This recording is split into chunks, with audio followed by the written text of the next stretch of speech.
Olá, tudo bem? Boa noite. Começa agora mais um Papo Reto 2.0 aqui pela Pump Fluxo de Ideias. Hoje, 29 de novembro de 2021. E aqui presente nossa bancada campeã de toda segunda-feira, Horácio Perdiz, meu amigo, meu irmão, camarada. Seja bem-vindo mais uma vez. Muito obrigado, Marcelo, Zufo, Pedrão aí comandando tudo aqui nos bastidores. Mais uma vez com vocês, muito feliz e vamos lá. Isso aí. Tá cada dia melhor. E boa noite, Alessandro Zufo, mais uma vez compondo nossa bancada campeã aqui de toda segunda-feira. Seja bem-vindo, Alessandro. Boa noite, meus parceiros, Marcelo Pavão, Horácio Perdiz, do programa Papo Zero, toda segunda-feira, né? E agradecendo desde já o prestígio de vocês que nos assistem. Agora, hoje, em grande estilo. Exatamente. Grande estilo. Gente, tem um motivo, não tem? A gente já vai explicar por que esses copos especiais. E lembrando você que a gente ainda tem hoje, na nossa programação, diretamente de Houston e de Londres, nossos caiçaras pelo mundo dando recado. Tem surpresa hoje. E dando boa noite também para o nosso diretor, Pedrão, aqui, que no comando da mesa técnica, é o AIS aqui na Pump. Gente, vamos começar nosso papo aqui dessa segunda-feira com uma coincidência do dia de hoje. Exatamente 214 anos, né, atrás, exatamente no dia 29 de novembro de 2007, o nosso querido Dom João VI, com toda a família, pegou, encheu a naviozada toda e deixou Napoleão a ver navios, né? Foi toda... Ora pois. Saiu de Portugal, veio para cá com tudo.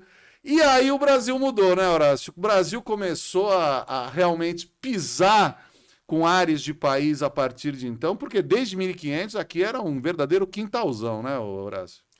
Na realidade, não foi uma mudança programada, como nada é no Brasil, né? Na realidade, foi uma oportunidade de zarpar, já que Napoleão tava ali na entrada, né? Falando assim, amigão, vamos conversar. Tava na porta. Português, bobo, nada, falou assim, vamos pegar o rumo, né? E veio. E trouxe família, trouxe vizinho, trouxe dinheiro, trouxe livro, e aí começou aqui a nossa... Vamos chamar assim, família Tupiniquim. Nossa família Tupiniquim. E trazer a memória, vocês devem, todo mundo já viu, pelo menos uma vez, o filme da Carla Camurati, da Carlota Joaquina, Princesa do Brasil, né? E a gente viu aquela história do turbante. Vocês já sabiam da história do turbante brasileiro? Não. Esse negócio do turbante é um negócio muito louco. Porque a família real portuguesa veio para cá e festou de piolho no navio. E elas passaram a navalha. Aí elas colocaram turbante. E onde que o povo desceu? O povo desceu em Salvador. Primeira vez estavam vendo o rei. E aí todas aquelas mulheres, as endinheiradas, né? A corte, né? Das pessoas, não era bem a corte, mas as pessoas mais ricas, né, de Salvador... Que tinham posse. Colocaram aqueles turbantes na cabeça e aí virou moda. Por isso é daí que veio o turbante. É um negócio muito louco. E aí, Alessandro, veio a família real pro Brasil. Brasil foi pensado ou foi aquela coisa, vamos que vamos, desce para empurrar e vamos para frente? Então, dia 29, né? 29 de novembro, memorável. Dom João VI chega com toda a sua corte numa colônia que até então não havia sido preparada ou pensada para ser a grande metrópole, a capital, né, do governo desse que viria a ser depois um grande império, né, porque afinal o Brasil é um país continental. Mas, de fato, não estava previsto, planejado, de que o rei, né, estaria com seu trono em solo da colônia, né, em solo do brasileiro. E isto parece que é uma máxima que a gente carrega até hoje, né? Tudo a gente deixa para a última hora, tudo tem as suas consequências de última hora, as decisões de última hora, inclusive, principalmente as decisões políticas, né? Parece que a gente ainda tem essa carga que vem aí com Dom João VI. Mas não é incrível? A gente fala mais de 200 anos, a coisa é igual. É igual. E exatamente aí a gente tem o Banco do Brasil, vem a missão cultural, né, com o Debré, com toda aquela turma toda, biólogos. Aí a gente teve a felicidade de ter a Imperatriz Leopoldina, né, porque é uma personagem sempre colocada a segundo plano, e a gente veio vindo, né? Veio, aí entra Dom Pedro II, aí vem uma lei aqui, aí depois é que nem aquela coisa, né? Primeiro é a do sexagenário, né? Que libertava. Imagine um escravo com 60 anos, o que que era, né? Uhum. Depois, você nascia livre, mas tua mãe continua sendo uma escrava. Então você vai continuar junto. E aí, finalmente, né? Depois de Guerra do Paraguai, né? Que o Brasil destrói o Paraguai, aniquila, que até hoje é uma guerra absolutamente mal explicada, mal ensinada para o brasileiro, porque assim, qual que era o objetivo do Brasil? Nenhum. Era invadir o Uruguai para derrubar um governo que o Dom Pedro II não gostava. Ponto. Onde que o Brasil entrou? Em nenhum lugar. O que que o Brasil fez? Destruir um país. E até hoje a gente não ensina. Não é aquilo que a gente estava falando um pouquinho antes do programa, a questão dos heróis, né? A gente não tem um verdadeiro herói, a gente fabrica, inclusive o próprio Tiradentes, Sim, sim. que é passado para a história como aquele Um quase mártir. Cristo, aquele mártir que todo mundo sabe que quem vai ser enforcado tá careca, que não vai com aquela barba, com aquela cara quase. É a mistificação, né? E aí eu vou só fugir um pouquinho da pauta. Você não foge nunca. É a mesma história de Jesus Cristo, né? Sim. Como quem morava, vivia, aonde vivia, podia ser branco, de olho azul. Tá? É uma mistificação que vem de muitos e muitos anos. E aqui no Brasil a gente vive isso até hoje, né? A gente precisa ter esse ídolo. O brasileiro precisa ter um ídolo. Mas, Alessandro, isso que o Horácio levantou agora, se a gente passar a ensinar a verdade nas escolas, a gente vai assustar as crianças ou só vai ensinar? O que que você acha? Não, eu acho que não se assusta quando a gente está de fato aprendendo e contextualizando a história, né?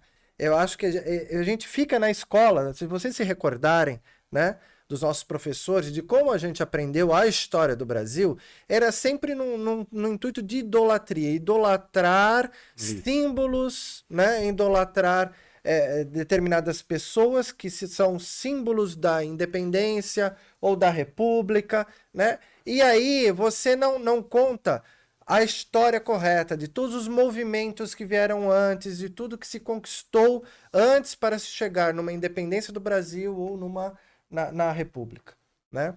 E você descarta literalmente toda a contextualização histórica de organização popular, né? Das questões políticas que envolveram determinadas decisões. E isso a gente não consegue aprender na escola ainda. Quando muito, a gente vai discutir essas coisas na faculdade, né? Que aí é um outro momento, né, de aprendizado e de ensino. Agora, na escola, ainda falta, acho que, um caminho para se contar de fato como se formou o povo brasileiro, né, e a sua instituição como nação. Aí eu te pergunto, Horácio, o povo brasileiro se formou, como é que você vê? Há povo brasileiro? Tem uma mais fácil? Na realidade, assim, eu acho que até hoje, tá, Marcelo? É uma massa de manobra. Como o brasileiro, como nem eu falei, gosta de ter uma mistificação sempre da pessoa e não de no caso, como a gente fala de política, desde lá de trás, de um parlamento, é assim, sempre foi se criando histórias e que acabaram se tornando histórias. Sim. Então, assim, você conta aquela mentira 300 vezes, e ela vira uma verdade. E a nossa história, ela é assim. A gente já citou Tiradentes, a gente for estudar de verdade como era Dom Pedro II, quem realmente lutou pela independência e de que forma foi feito, não é a historinha que Dom Pedro levantou a espada e falou assim, aqui... Exatamente. Não é. Isso daí é uma mistificação também. como tantas outras, né? A gente tá falando só de um determinado período, mas assim, tem aquela mistificação também da Segunda Guerra Mundial, do Brasil, na Batalha das Toninhas, que mataram 300 mil focas e né, os caras achando que eram os alemães, mas tudo bem. A consequência deste ensinamento que vocês estavam comentando da escola, eu acho que precisava um pouco mudar, sim. Eu acho que a gente precisava entender o como foi. Porque a pessoa fica naquela ideia. Se você perguntar hoje para muita gente, eles acham que o Brasil foi descoberto sem querer. Eles acham que, não, foi pensado, a família veio para cá. Não, cara, eles eram fugidos. Os portugueses eram para cá porque era o que tinha. Não tinha outra saída. Ou então se rendiam a Napoleão. Então, assim, aonde eu quero chegar com a sua pergunta, o povo brasileiro, ele é uma miscigenação. Sim. Desde o começo. Sim. E nós sempre agregamos, seja quem for, porque nosso país é um país muito legal. Eu acho isso. Nós estamos abertos a novas culturas. A gente tem japoneses, a gente tem chineses, a gente tem árabes, a gente tem americanos, europeus, africanos, haitianos, tudo. E conseguimos conviver. Nós temos aqui colônias alemãs e nós temos diversas colônias judias que convivem naturalmente. Aqui parece que, né, o negócio vai florindo. Só que hoje, trazendo para os dias de hoje, essa nova moda de política que a gente criou aí, parece que está querendo acabar um pouco com isso, porque é o nós contra eles, né? Então, assim, isso já vem de um tempo. Sim, sim. Mas, assim, o país sempre foi um país acolhedor, mas nunca programado. Sabe aquele aqui onde come 5 bocas, come 6? Aí aquela mãe que fala assim, traz o vizinho, mais ou menos é o nosso país, não tem nada programado. Alessandro, você concorda com essa visão de que é um país acolhedor, que é um povo acolhedor? Sim, como povo, né, e como um país tropical, né, eu acho sim que a gente tem essa característica acolhedora. Não, mas foi na praia de Salvador, né? Agora, a nossa política, a nossa formação política é que nunca foi muito acolhedora. Eu queria voltar a chegada, olha só. Mas você acha que temos formação? Eu acho que é uma formação. Então, eu vou concordar com você. Olha só a historinha. Vamos voltar lá no navio com Dom João chegando na data de hoje, né? Saindo, né? Na data de hoje, cruzando o Atlântico. E vai aportar lá em Salvador, que até então era a grande capital do Brasil. Sim, né? Sim. Onde estava a riqueza, onde estavam as capitanias hereditárias. O poder, ali, né? Poder, tudo ali mais focado no Nordeste mesmo, né?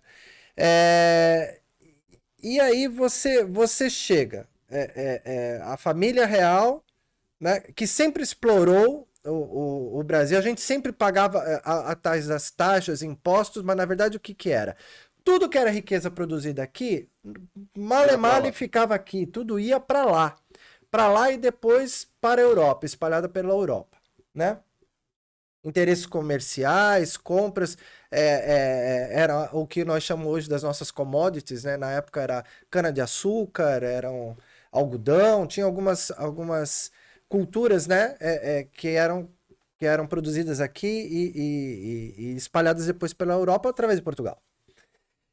Fora o minério, né? Sim. A exploração de ouro, prata, que sempre teve. Então, nada foi feito para permanecer. Era uma colônia de exploração única extrativismo puro, único e simplesmente.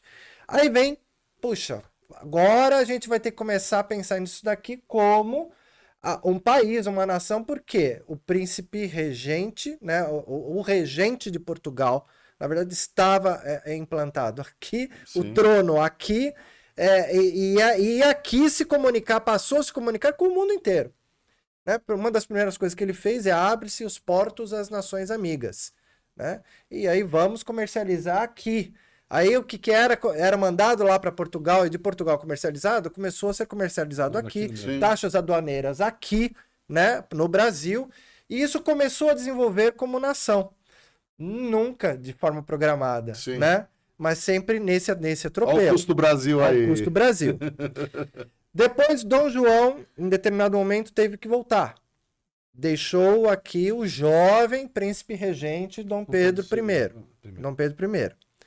Sem a menor experiência para ser regente. Não foi preparado para ser regente do Brasil. Aliás, foi né? preparado. Não foi. Não foi preparado nem para ser regente do Brasil, né? O destino dele, na cabeça dele, sempre era Portugal. Em todo caso, aqui ficou. Aqui ficou, estabeleceu, ok, a gente sabe como é que foi o governo dele, foi um governo um tanto quanto atrapalhado por ele mesmo, pela característica dele, né? Só que ele tinha um grande conselheiro, aliás, dois, né? Primeiro, a imperatriz, na Dona Leopoldina, né? E o grande pensador desta nação, da construção de país, que foi José Bonifácio, nosso querido santista. Sim. Né? Isso é que lhe deu condições para ser o príncipe regente. Né? Ele tem muito que agradecer a Dona Leopoldina, apesar dele gostar muito da Marquesa de Santos. Né? Então, só que o que estava acontecendo nas Américas? E aí vamos caminhar para a proclamação da independência. E por que foi proclamada a independência? Porque era um movimento que vinha acontecendo em todo o continente americano. Né? Desde do norte-americano, passando pelo México, todas as colônias espanholas que aqui estavam, e a única colônia portuguesa. Né? Em algum momento, por pressão, né, do próprio país, e ele, Dom Pedro, também se sentindo em parte brasileiro, ele afirma isso em várias cartas, e como eles pensaram uma nação, Dona Leopoldina e José Bonifácio, eles disseram, é a hora. Sim. É a hora. Só que o que acontece? Por que é diferente? Em todos os países e nações que estavam lutando, tiveram guerras sangrentas. Sim. Guerras sangrentas.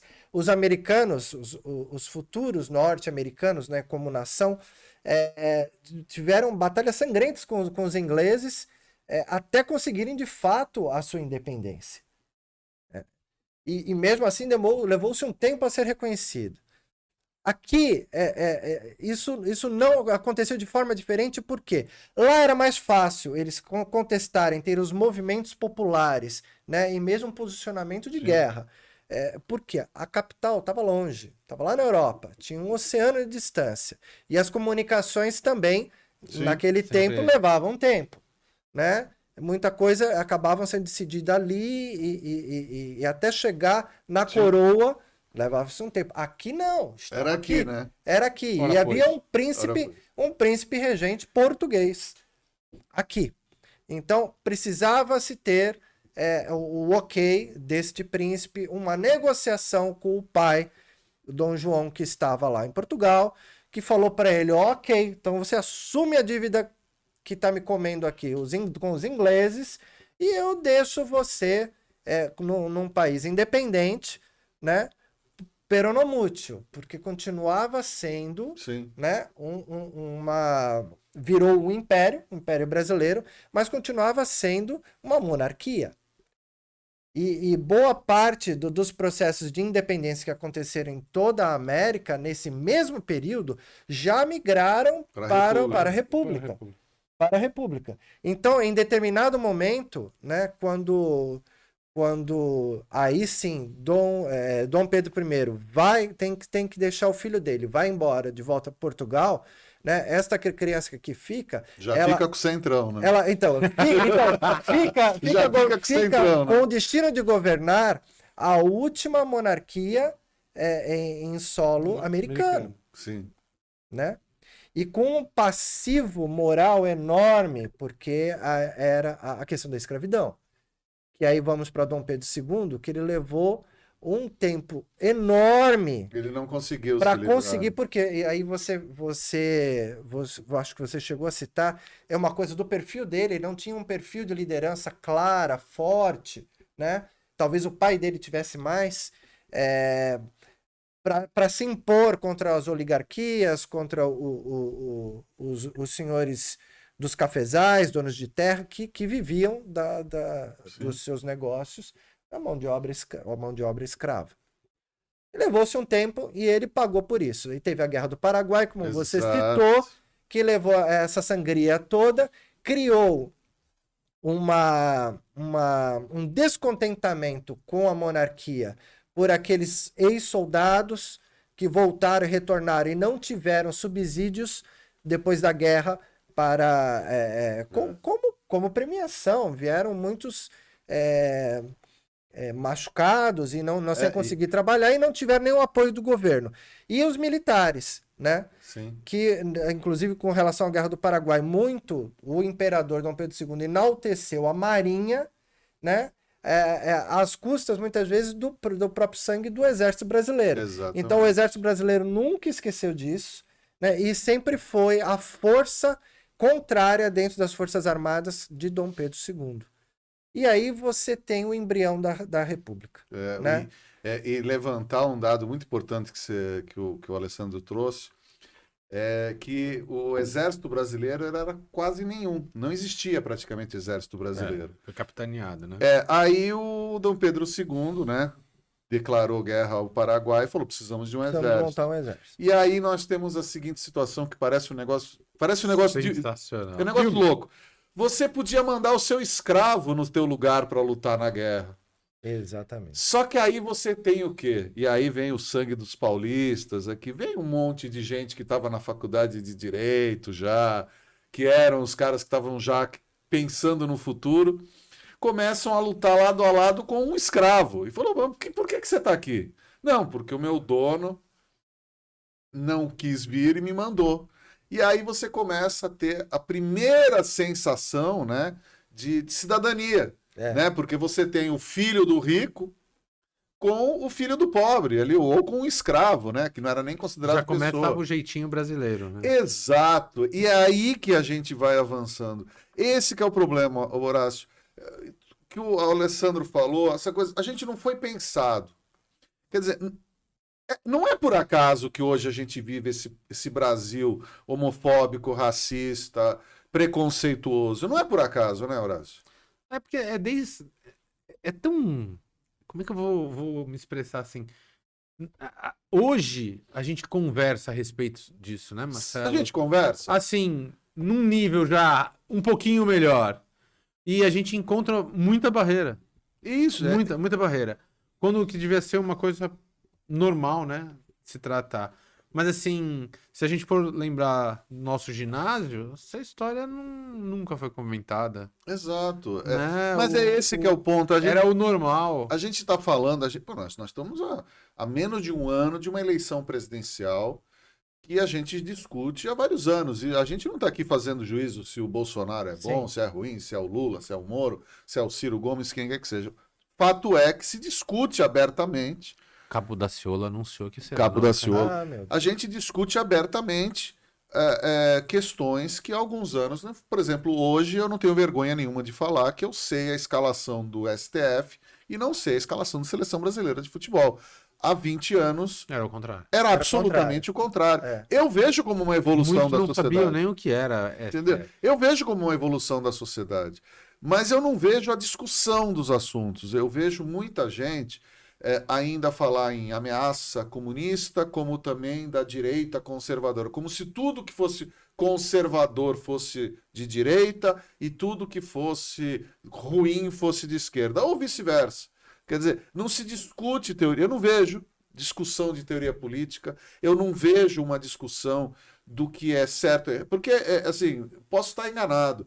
Mas o que eu vejo você é competente no que você faz? Você se candidata a prefeito, governador, presidente? Você é competente? Você tem o que mostrar? Ou é só ego? Então... Porque... Ou é também eu poder criar o meu novo mundo? E eu vejo isso. Porque o presidente brasileiro, independente de quem ele seja... Então vamos lá, vamos voltar. Fernando Henrique foi eleito para 4 anos, o Centrão aprovou a PEC da reeleição. Sim. São os mesmos que estão hoje no Centrão, são os mesmos que apoiaram o Petrolão, o Mensalão, depois apoiaram o Temer, agora com o Bolsonaro, ou seja... E amanhã vai apoiar quem estiver lá. Nós estamos falando que a gente fala, conversa, e a gente continua errando no mesmo ponto, eleição após eleição. Como que a gente pode sair dessa bolha? Vocês têm alguma... Cada vez mais se tira essa questão histórica das escolas, do dia a dia. Porque a gente está sempre discutindo o que está acontecendo hoje e nunca relembrando o que aconteceu ontem. Marcelo, eu lembro que no último programa você falou sobre Auschwitz. Sim. Que, olha, eles não derrubam aquilo lá para lembrar. Para não deixar que haja outra vez. Exatamente. E a gente esquece. Sim. A gente deveria ter essa mesma ideia, porque a gente vai esquecendo. A gente vai passando, virou um jogo de futebol, sabe? A torcida de A contra a torcida de B, Sim. qual é o interesse em comum? Não somos nós? Não somos nós esse interesse em comum? Nós não temos. E já vinha desde lá de trás, né? Assim, vamos lá, voltando à nossa pauta, isso já vem desde lá. Foi uma oportunidade que vieram aqui, e foi se criando de acordo como eles queriam, e até hoje os presidentes entram sem um projeto sério de governo, sim, sem um projeto claro. Lógico que eles fazem aquela coisa linda, vai lá no cartório. Mas a gente não cobra, né? Exato. E a gente não tem. Não existe Marcelo, vou mais simples, não existe uma cobrança, nem mesmo com relação aos nossos prefeitos e vereadores. E eu não tô falando cobrança, pelo amor de Deus, gente, de passeata, ir lá quebrar. Não. De acompanhar. A cada 3 meses, você... Ser cidadão, você acompanhar a vida pública, a vida política da tua cidade, da tua região, para poder contestar, para poder concordar, para poder apoiar. Eu sou vereador, eu falo assim, olha, gente, hoje eu votei a favor do projeto tal, por causa disso, por causa daquilo. Não, eles se escondem, com raras exceções. Tem vereadores, tem deputados que hoje se expõem e falam, eu votei assim por causa disso. Cara, eu acho que esse cara tem mais valor do que os outros, mesmo que eu não concorde com o voto dele. Uhum. Porque ele tá expondo, ele é acesso. Eu quero, assim, perguntar para todos aqui, todos os nossos ouvintes, já tentaram mandar um e-mail para um vereador? Mandem com qualquer questionamento, mas mandem o mesmo para todos. Sim. E vejam como é que vão ser as respostas de quem responder. Exato. Façam isso. É interessante vocês entenderem como que a gente é tratado no período fora da eleição. Exato. Vejam, porque tem muitos que respondem, que, olha, te convidam para ir lá no gabinete, nós vamos lhe atender, vamos ver o que a gente pode fazer. Tem os que lhe ignoram completamente. É isso aí. A gente trouxe essa pauta aqui para discussão, principalmente para a gente começar a levantar esses assuntos e questionar exatamente o que é verdade, o que é mentira, o que é manipulação, e a gente saber o que está acontecendo. Então, assim, há 214 anos, a família real portuguesa veio para o Brasil, mudou essa história, aí veio República, que já foi um golpe, outros golpes, a gente está às vésperas das eleições, eu acho que está mais do que na hora da gente começar a discutir nosso passado, ver o nosso presente e planejar o futuro, porque a gente não pode mais correr o risco das pessoas assumirem cargos, assumirem funções e a gente ficar se lamentando pelos desmandos e pelas coisas que não foram feitas ou que a população fique incapacitada. Só para a gente, antes da gente ir para o intervalo, uma coisa só que eu trago aqui, depois a gente até comenta, são as recentes eleições da Academia Brasileira de Letras, né? Então, foi eleita a Fernanda Montenegro, a Maria Bethânia, o Gilberto Gil, tem uma profícua profissão, interpretação, e o que se viu no Brasil foi chacota, foi tiração de sarro, dizendo que daqui a pouco até o Tiririca tá lá. E aí eu resgato a fala do Osiris Silva, do ex-ministro Osiris Silva, que foi questionado, né? Por que o Brasil não tem prêmio Nobel nenhum? E aí um membro questionou um membro da academia norueguesa por que o Brasil não tinha Nobel nenhum. E o membro da academia falou assim, porque vocês não cultuam heróis. Aqui no Brasil você basta ser famoso, a gente tem o melhor jogador do mundo, mas todo mundo só fala da filha dele. de futebol. Nós temos outros profissionais, autores, intérpretes, cantores, mas todo mundo fala do Roberto Carlos, é da perna, que possivelmente ele não tinha. Toda a vasta obra... Tudo vira meme, né? O Neymar é um dos principais jogadores do mundo, mas todo mundo fala que é o Neymar Caicai. Então, assim, enquanto todos os países cultuam as suas personalidades, os seus destaques, inclusive politicamente, nós temos o quê? Sempre o destaque negativo. A gente não consegue destacar um político bom, uma pessoa que está fazendo. A gente só está destacando o ruim. Então, fica essa reflexão para a gente. Nós vamos rapidinho para o intervalo. É bem rapidinho. Quando a gente voltar, a gente vai descobrir que estamos já no final do ano. Rapidinho. Doim Motors. Pensou em multimarcas, pensou Doim Motors. 0 e seminovos pra você comprar. Prêmio nos modelos, grande variedade. Qualidade extrema, credibilidade. Doim Motors. Doim Motors. Quer comprar seu carro? Shopping The Blue, Senador Feijó 686, Loja Térreo, Santos, fone 3327-8001. Doim Motors. No trânsito somos todos pedestres.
Voltamos para a segunda parte do Papo Reto 2.0 desta segunda-feira, 29 de novembro de 2021.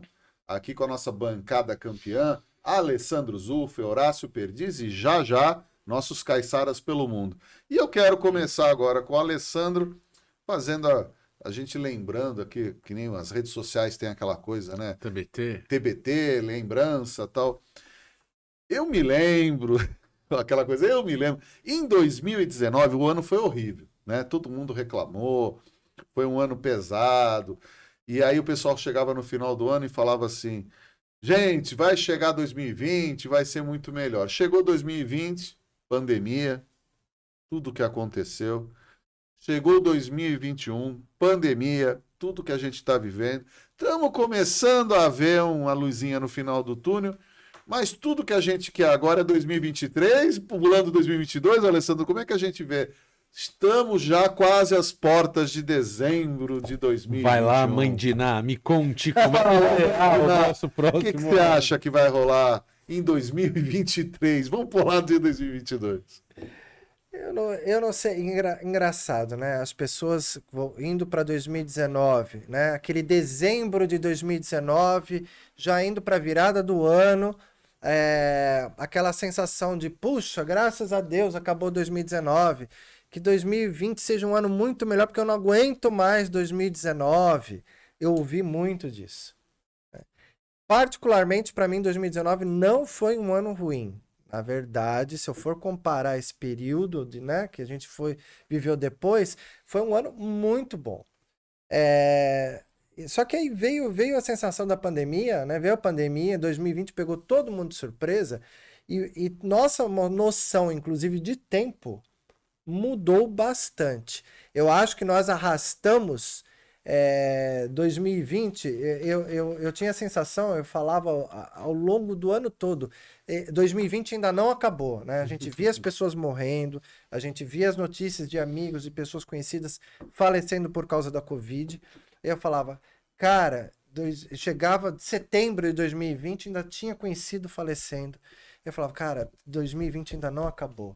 Entramos em dezembro, eu falava, cuidado, que 2020 ainda não acabou. Eu acho que, ao contrário, eu sim, particularmente senti 2020 um ano muito arrastado. Apesar de 2021 termos entrado num acirramento da pandemia, naquele início, né, janeiro, fevereiro, março, Sim. os números alarmantes de mortes e Manaus sofrendo, né, foi terrível o início de 2021, desculpa. Foi terrível, né? Só que depois que essa fase mais pesada de 2021 passou no primeiro semestre, a sensação que a gente tem, pelo menos eu sinto que tudo acelerou um pouco mais. Quando voltou a retomada econômica, né? Claro que aos poucos, né? Eu diria que agora a gente está se sentindo quase normal, né? Mas aí voltou aquela sensação de aceleração. Pô, o tempo está passando rápido, né? As coisas estão... Já chegamos no final do ano. Eu não consegui cumprir todas as minhas metas, né, aquilo que a gente havia planejado. E assim, aí vamos perguntar, como é que fica 2022, né? Ou 2023, vamos pular 2022. A sensação que eu fico agora nesse fim de ano é assim, se eu fiz tantos planos em dezembro de 2019, né, para o 2020 que não acabou, né? Que quase não acabou, Sim. que a gente entrou em 2021 sentindo que o ano de 2020 não tinha acabado, justamente por causa do acirramento da pandemia. Eu não sei se eu tenho vontade de fazer muitos planos. A sensação um pouco é essa. Será que a gente precisa? Eu acho que a gente não precisa, acho que a gente precisa sim, vibrar sempre o melhor possível, né? Acreditar que a gente ainda pode ser melhor, que nós podemos ressignificar a nossa própria vida no sentido de que, olha, Estamos se eu quero numa mudar, guerra, né? se eu quero mudar o que eu estou fazendo, vou fazer outra coisa, eu posso, né? Acreditar nisso, mas necessariamente dizer assim, planejar, olha, em janeiro eu vou fazer isso, fevereiro isso, eu não sei se a gente tão cedo volta a esse tipo de programação, porque a vida nos mostrou que ela pode ser tão surpreendente, Sim. tanto por bem quanto por mal, que é complicado. Horácio, a pandemia te fez pisar um pouco no freio? Ah, com certeza. Mas antes eu quero te fazer uma pergunta. Você Faça. falou assim a pauta, 2021 para 2023. Você pulou 2022, mas o que é? A Copa do Mundo? É a Mas eleição? diz pra mim quem foi o presidente em 2022, por Exato, favor. mas a gente, quem foi campeão da Copa? Porque é o seguinte, a gente... Não, exato. Invertiu o negócio. Não, mas é que eu acho o Jogou a seguinte, bola. eu acho que 2022, se nós conseguirmos, eu estou falando brasileiro, se a gente conseguir retomar as rédeas do país, isso eu falo os empresários, isso eu falo a área política, porque durante o pior momento da pandemia, a preocupação dos meios de comunicação e da população era discutir o que era verdade e o que era mentira. E eu acho eu tenho a convicção de que enquanto a gente podia estar discutindo uma retomada segura para o mercado, dando confiança para os contratos, para os investimentos, a gente estava discutindo o que era verdade ou não. Mas é o que eu falei, nós estávamos saindo de uma guerra. Nós estamos saindo de uma guerra. Sim. Exatamente, nós estamos saindo de uma guerra com muitos mortos. Nós estamos saindo de uma guerra com uma questão econômica muito complicada. E, para piorar, a gente está a frangalhos.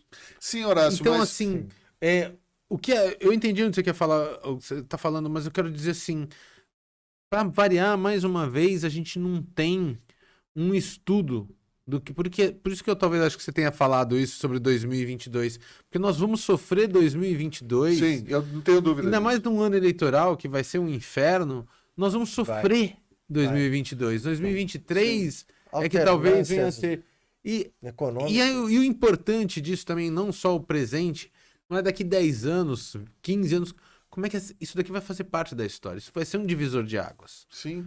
Foram 600 mil vidas que o Brasil perdeu e, nossa, não sei quantos empregos, a nossa economia voltou depois de muito tempo estar praticamente sedimentada, a declinar, É uma coisa, assim, muito difícil. 2022 ainda vai ser um Mas, fruto mas muito por ruim. exemplo, Horácio, você que advoga, inclusive, com grandes empresas e participa de reuniões com muitos empresários, você sente que o próprio empresariado saiu da postura de observador e passou a ser um participante preocupado com o mercado? Eu tenho sentido Sim, isso. sim, Você sim. também vê isso? Sim. Porque eu vejo que os empresários estão preocupados. Peraí, a situação não é assim, é assado. É porque existe uma grande diferença, né? Quando a gente fala assim, porque o pessoal não entende entre o empresário e aquele investidor que vem de fora. Ah, choveu,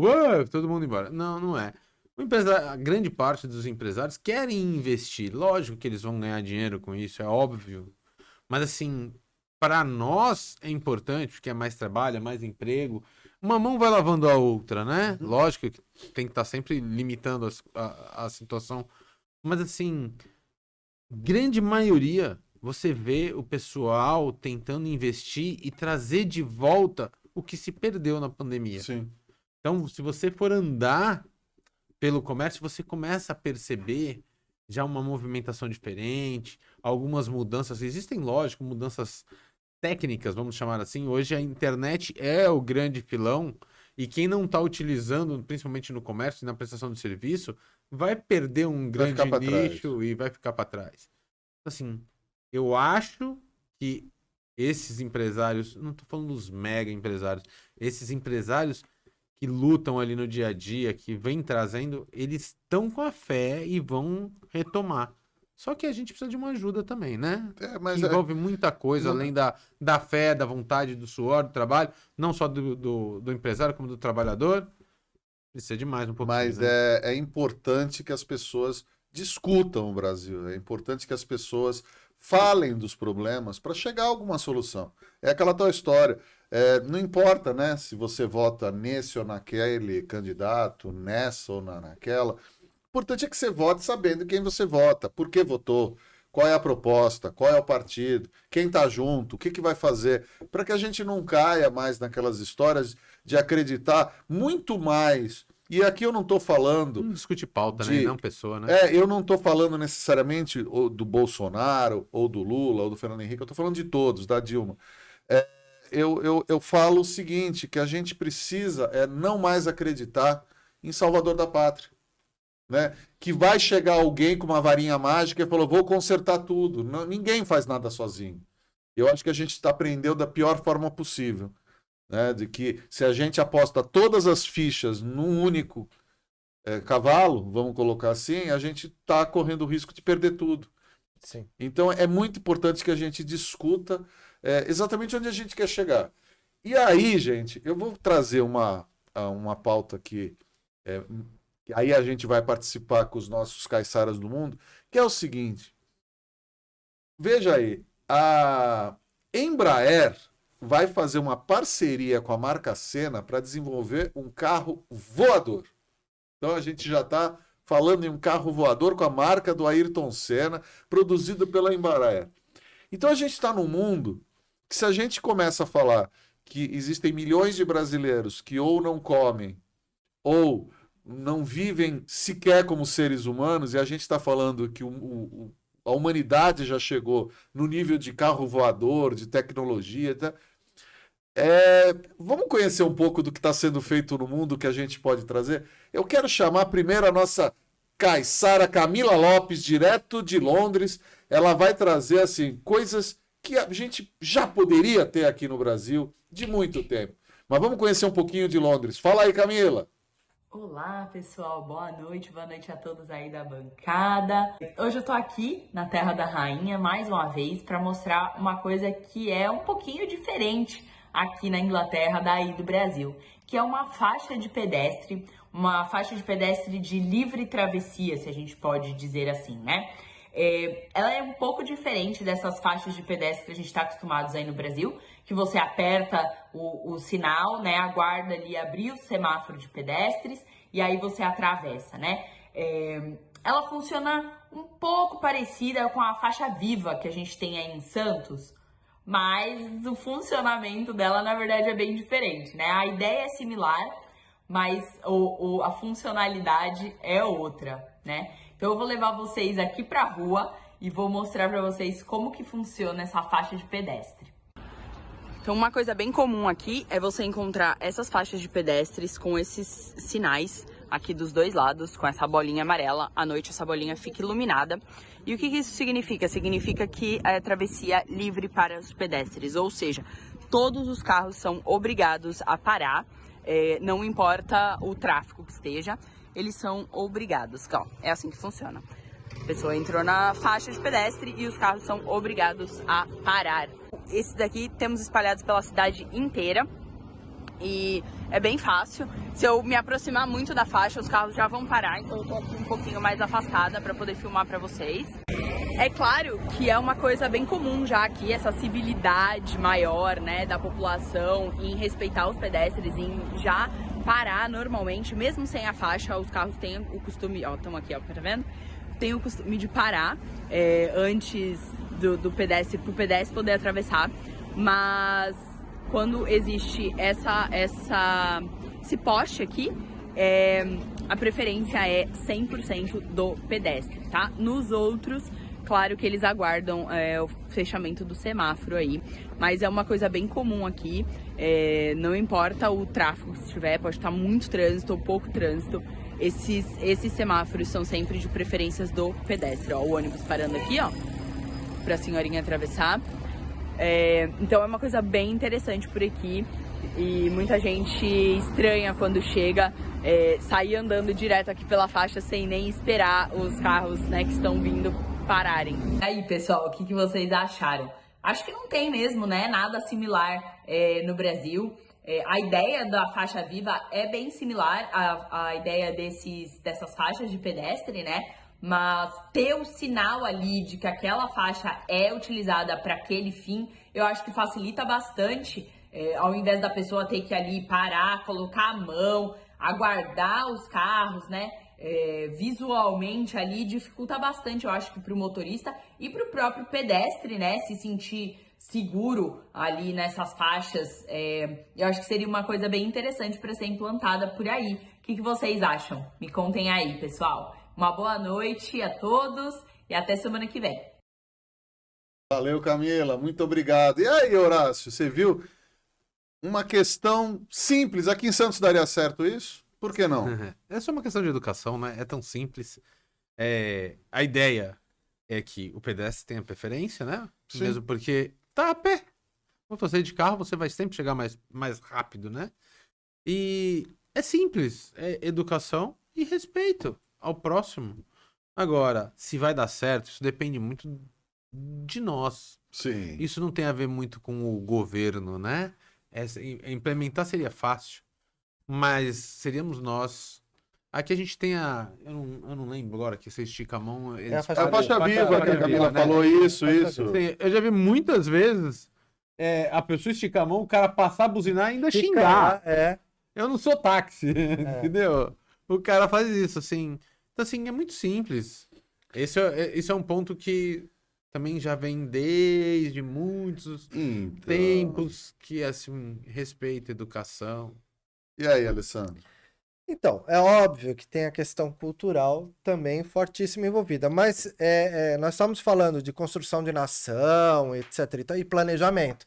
O Brasil nunca foi planejado. Isso nada mais é do que um regramento público, né, instituído, planejado, e que as pessoas assimilam as regras colocadas com muita naturalidade.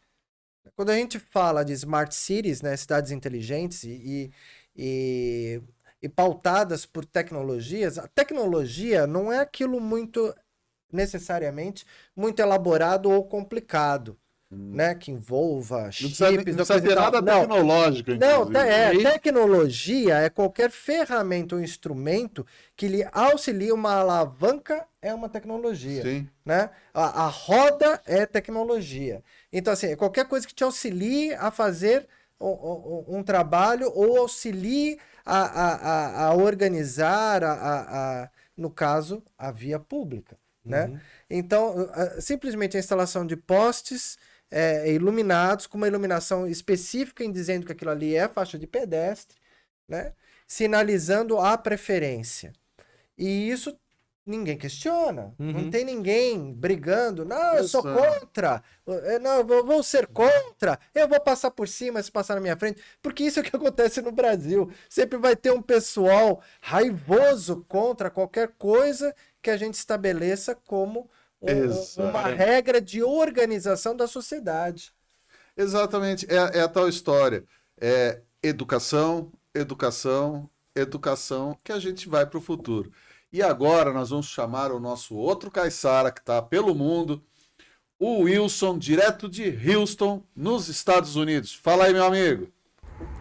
Boa noite, pessoal. Aqui é o Wilson, falando diretamente de Houston, para o Papo Reto, no quadro Caiçaras pelo Mundo. E eu estou aqui para poder fazer uma comparação do que a Camila mostrou em relação a Londres, em relação ao trânsito. Houston é planejada para carro, então você não tem transporte público. Houston não tem metrô. A quarta maior cidade dos Estados Unidos não tem metrô. E o transporte público, o ônibus, ele é muito escasso. Ele fica concentrado no centro da cidade. Então, os pontos de ônibus lá, você vai ver o horário em que o ônibus passa, como se fosse uma rodoviária. Cada ponto de ônibus tem isso, para que você saiba a linha e o horário que o ônibus passa. É diferente de outras cidades grandes, né, de outras grandes metrópoles, em que você tem um sistema urbano integrado. Aqui em Houston isso não acontece. Como a cidade de Houston é planejada para carros, uma boa parte dos Estados Unidos também é assim. Só que a frota americana é muito grande. Isso causa um impacto ambiental brutal. A solução para isso é reduzir a emissão, é tornar os carros um emissor limpo, né? Que não tem a emissão, na verdade.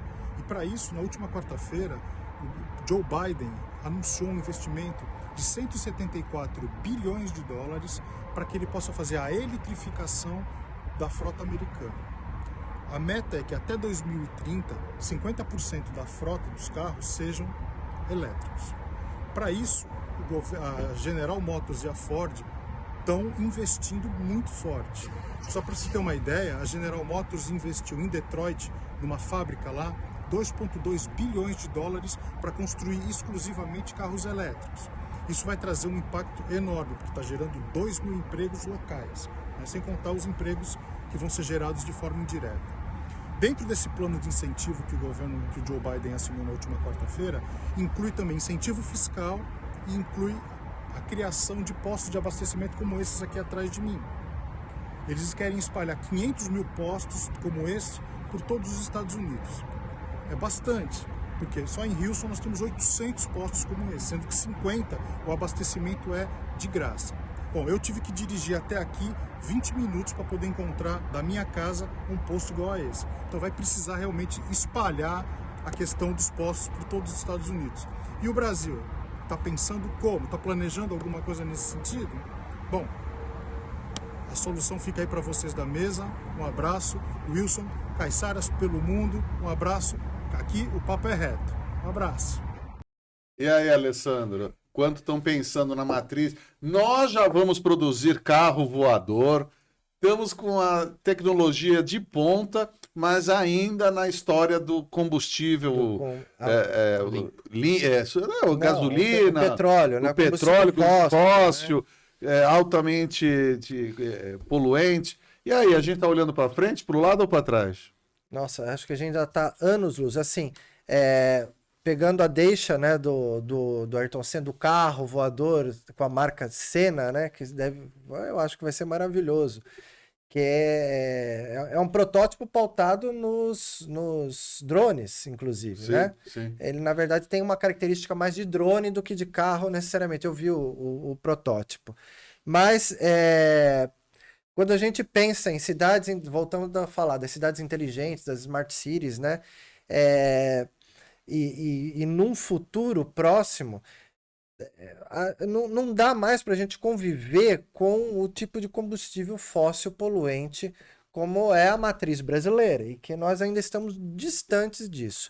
Existe uma promessa já para os próximos anos que as montadoras brasileiras vão começar também a exemplo dos americanos, a mudarem a frota, ou seja, a produzirem carros elétricos ou híbridos, né, para começar a motivar essa migração também para a eletrificação dos carros também na frota brasileira. Agora, o que o Joe Biden está puxando, literalmente puxando o carro, né, nos Estados Unidos, é dizer assim, inclusive para a indústria norte-americana de petróleo. Dizer, olha, nós estamos começando a migrar a matriz, né? Então, venham junto, também migrem, mudem, reorientem os seus negócios, reinventem, para que possamos ser a ponta, né, de oferecer tecnologia limpa para a matriz modal do mundo. Horácio, e aí? Vamos olhar para o futuro? A gente já está chegando no final. Eu queria tua consideração sobre essa questão da matriz ser mudada e depois já engata suas considerações finais. É o contraste, né? Embraer e nossa política com relação à energia limpa. Eu acho que a gente está muito longe do Joe Biden e da questão dos carros elétricos. A gente não conseguiu ter uma política simplesmente de energia solar para pequenos imóveis. Eles estão querendo taxar impostos sobre energia solar. E a gente reclamava de estocar vento. Exato. Então, assim, eu acho que a gente está muito longe.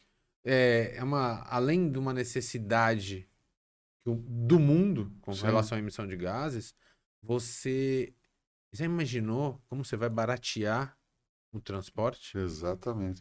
Será que querem esse... Ou a gente está vendo a história do Tesla outra vez, exato, né? Então, assim, a importância de que vai mudar. Eu acho que eu vou fazer um comparativo. Eu acho que muita gente vai lembrar. Aqui em Santos a gente tinha diversas lojas, mas diversas lojas que revelavam filmes fotográficos. Sim. Da noite pro dia, se acabou. Tudo acabou. Sim. Eu acho que os Estados Unidos, a Noruega, se eu não me engano, até 2027 vai ser proibido, se eu não me engano, na Noruega, se eu estiver errado, não vai mais poder ser produzidos automóveis que não sejam por energia limpa. Sim. A Inglaterra já está limitando. Então, assim, eles estão marcando a data da mudança. Olha, posto de gasolina... vai acabar. Exatamente isso. Nós não. A gente nem pensa nisso. Os próprios Emirados Árabes Unidos estão já preparando a sua saída do mercado. Exatamente, né? E a gente não consegue. Essa discussão a gente vai trazer outra vez. A gente não Dá consegue. seu boa noite. Bom, boa noite. Obrigado, Zufo, Marcelo, Pedrão. É uma honra sempre estar aqui dividindo a bancada com vocês. Cada vez melhor. E eu queria deixar um abraço especial aos nossos caiçaras. Opa! Que, olha, às vezes a gente... O pessoal não sabe, mas às vezes não, muitas vezes a pauta sai 24 horas antes. 24? Quando 10 horas e eles correm para fazer. Não, são maravilhosos. Que não é fácil, não é fácil. Alessandro. Agradeço, vai um abraço especial para eles. Eu também queria deixar um abraço, né, a minha filhota querida Camila Caiçara e o meu irmão Wilson, e a gente judia deles, viu? Realmente, eles fecharam essa pauta aí em meio período do dia, foram pra rua, filmaram, gravaram e trouxeram. Vocês estão de parabéns.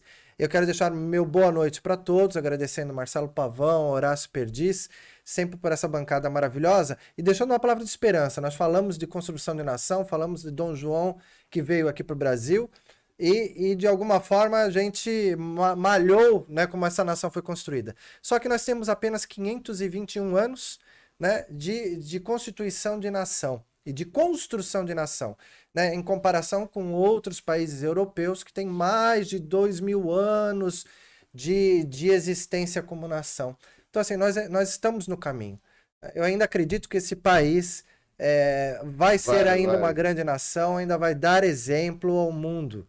Mas nós estamos construindo. É isso aí, gente. Eu quero fazer as palavras do Horácio, do Alessandro, agradecer principalmente a presença dos dois aqui. Pedrão, nosso diretor. Camila de Londres, cada vez melhor. Wilson, você é sensacional. Realmente vocês dão um orgulho, vocês dão um gás aqui no programa que vocês não têm ideia. E você que está nos assistindo, que dá sua atenção, seu carinho, sua participação. que é a razão da gente estar aqui. E se você tiver algum comentário, crítica, alguma reclamação, sugestão, manda, porque a gente quer sempre levantar um papo e com vocês participando, com vocês fazendo parte dessa história, tá bom? Muito obrigado a todos vocês novamente. Até semana que vem. Fiquem bem. Tchau, tchau.